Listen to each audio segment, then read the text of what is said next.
Hi, my name is Tiffany Thomas, here conducting an interview for Donald Gustavius. My shadow today is Mr. Unloaded Clips. Also have my colleague, Dr. Keo.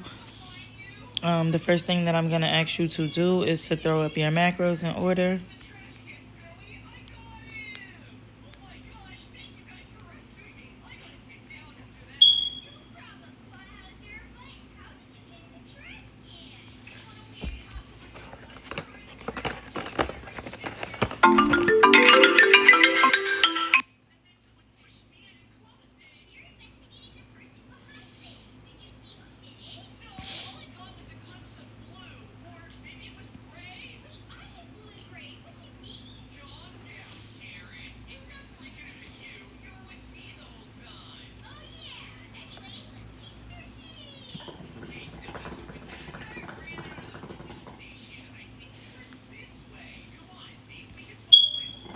See it there?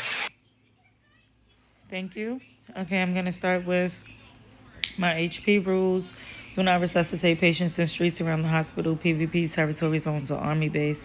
No attending PvP territory without a rank 7 or above. Do not treat patients with weapons drawn. Do not stand on cell on the main lobby floor. Do not stand on any back bush or surround the hospital area to chill or take breaks. Ride around in the city. You could come to floor 2 if it's unoccupied, or the cafeteria instead. Do not go AFK while on duty. The punishment is a 3-day ban, demotion, and funds reset. Do not be disrespectful to patients or colleagues. The punishment is immediate dismissal. No combat fighting whatsoever. Break away and run if you cannot. /help RP4. The desk rules, there's a max of 2 staff per desk in rank order from brown, maroon, blue, white, and then green. Up to 3 may line up in the hallway in the same rank order.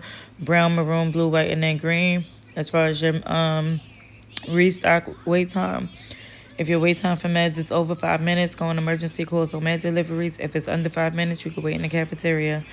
The entry rules, only a rank 6 and above can enter and exit through the front door. Only a rank 7 and above has access to the front parking lot. Do not spawn the bus without TCP or CP permission. Radio checks are mandatory. You must respond using a 10-4 copy macro. As for the MD rules, MD1 refuses to provide medical assistance. Refusing to provide medical assistance, including performing CPR or giving meds without a justified RP reason, as long as there is no threat to the medic's life, including situation where armed players are present at the scenes. Punishment is one reprimand. MD2, providing medical aids during dangerous situations, selling medication or resuscitating players in situations that threaten the life and health of both the medic and the player, including but not limited to during an escalating conflict, an active shootout, a turf war, etc. The punishment is one warning. MG3, compliance with project rules. Medical personnel required to comply with all established project rules. Punishment is from one warning to one reprimand, depending on the faction leader's decision at that point in time. MZ4, improper RP behavior. Failure to adhere to RP rules when interacting with players while providing medical assistance or communicating with faction colleagues. The punishment is one warning from faction leadership. MZ4.1, disrespectful behavior. Disrespectful behavior towards any player. The punishment is one reprimand or dismissal, depending on the faction leader's decision at that point in time. MZ 4.2, non-compliance with orders. Failure to comply with leadership orders or to observe the chain of command within the faction. The punishment is one reprimand from the faction leadership. MZ 4.3, assault on civilians. Assaulting civilians with a taser, weapon, or fist without a RP reason. The punishment is dismissal from the faction. MZ5, use of weapons. Medical personnel strictly forbidden from using any weapons. The punishment is dismissal from the faction. MZ6, criminal activity. Intentionally associating with gangs, committing major crimes, including but not limited to theft, vandalism, murder, or joining factions during activities where medic participation is not intended. Punishment, dismissal from the faction. MD7, use of vehicles for personal purposes. Using official medical transport for personal travel when not on duty, including for civilian jobs. The punishment is one warning. MD7.1, use of personal vehicles. Using personal vehicles instead of service vehicles to perform faction duties. The punishment is one warning. MD8, unauthorized issuance of recovery notes. Issuing medical certificates outside of a hospital. Issuing medical certificates for monetary compensation. The punishment is one warning.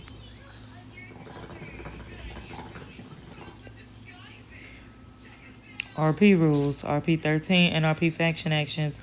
Violating RP conduct within a faction, including the unwarranted release of players from jail. The punishment is dismissal from the faction and or from 30 minutes in jail up to a 3-day account ban.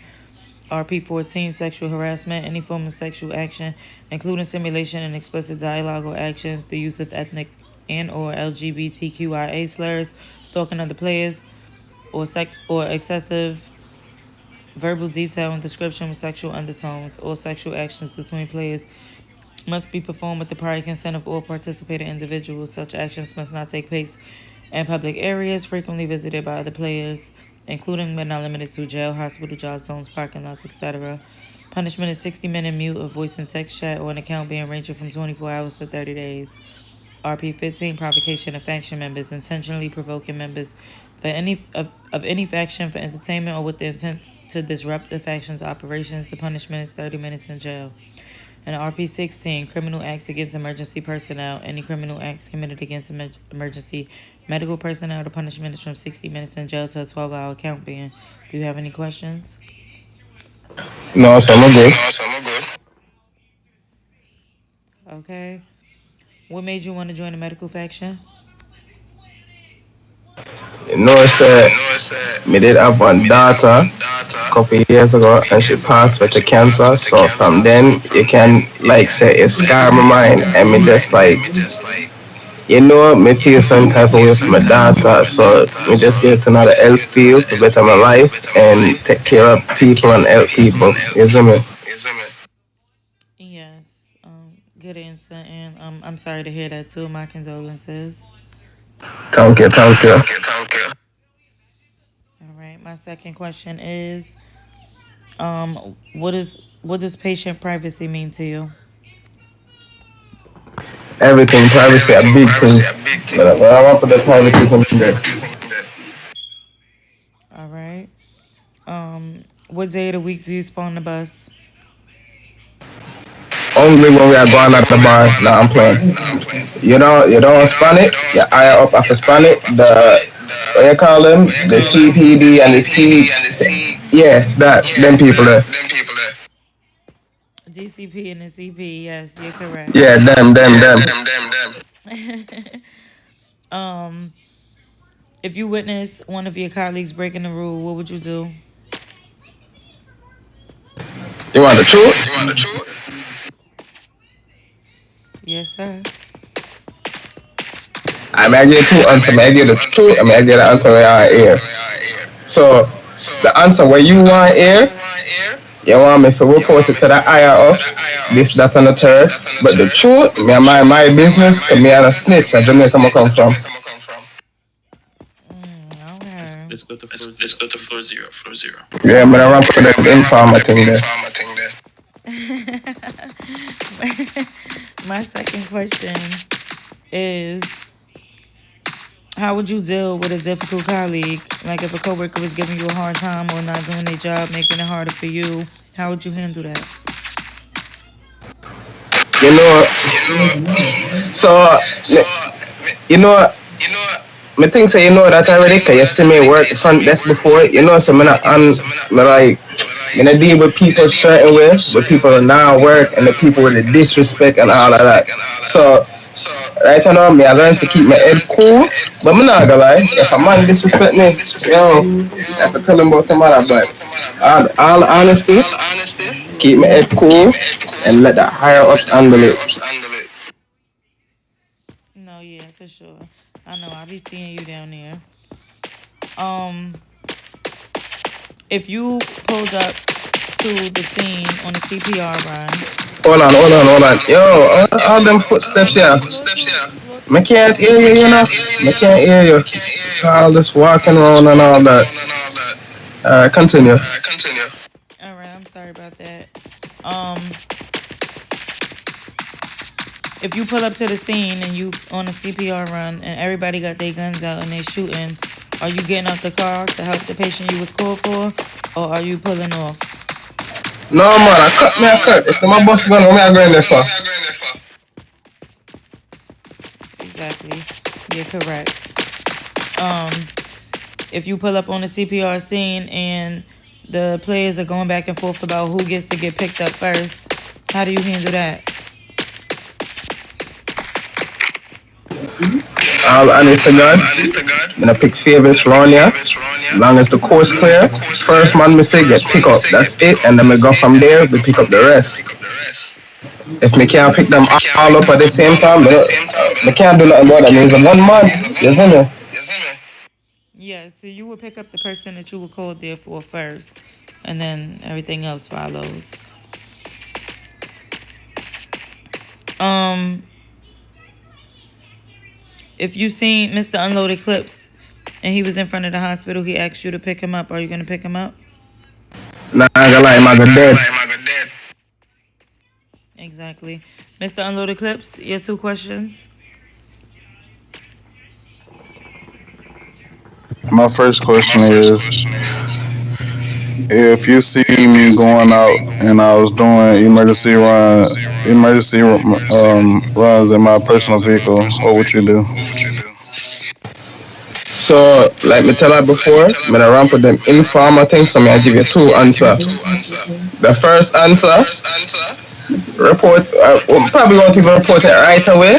Me probably try to stop you and tell you that, yo, brother, what you do? You know, say you can't do that. Me I give you a warning, right? Because me can't throw my co-worker under the bus, so, you see me?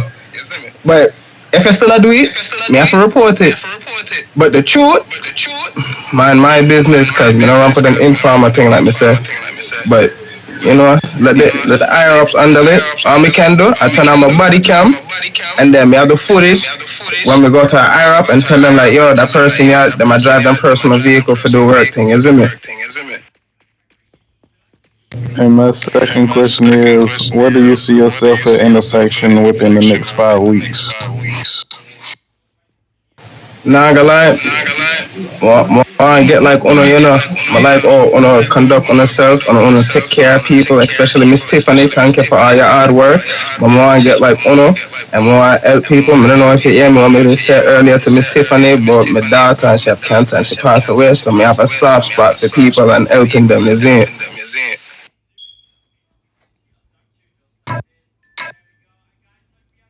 Yes, some real great answers. And my condolences to you, brother. Thank you, brother. Thank you. You see me nah come up here, me nah give you no fake story, no nothing like the last girl on the interview, you know, she go on like say she no want work after it. Me I come here, me I give me everything, me I tell the truth, me give the truth answer, me nah beat around the bush because you know when you save people life, you can't take shortcuts and beat around the bush. I saw people dead and things like that. So me I give you a straightforward answer, isn't it? Thank you so much for that. And Dr. K. He left. Okay. All right. I guess how many questions we got?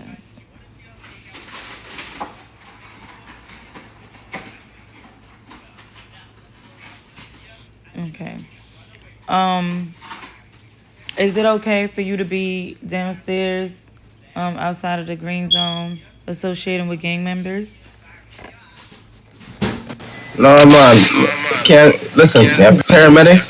Me not associate with no gang member at all. When I do that, I want better my life. You see me? At Jamaica, I come from. I come out of a tough situation. I don't want to put myself back into that. So green zone or not, me not mess with no gang member around here.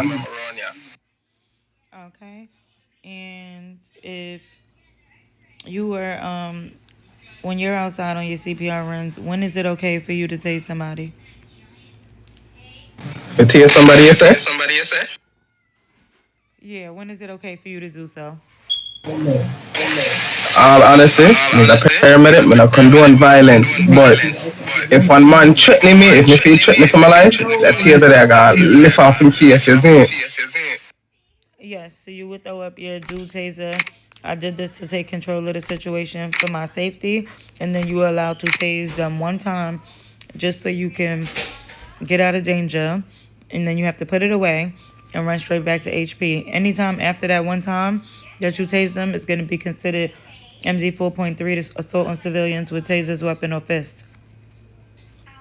Understood. Okay, and that will conclude the interview for Donald Gustavius.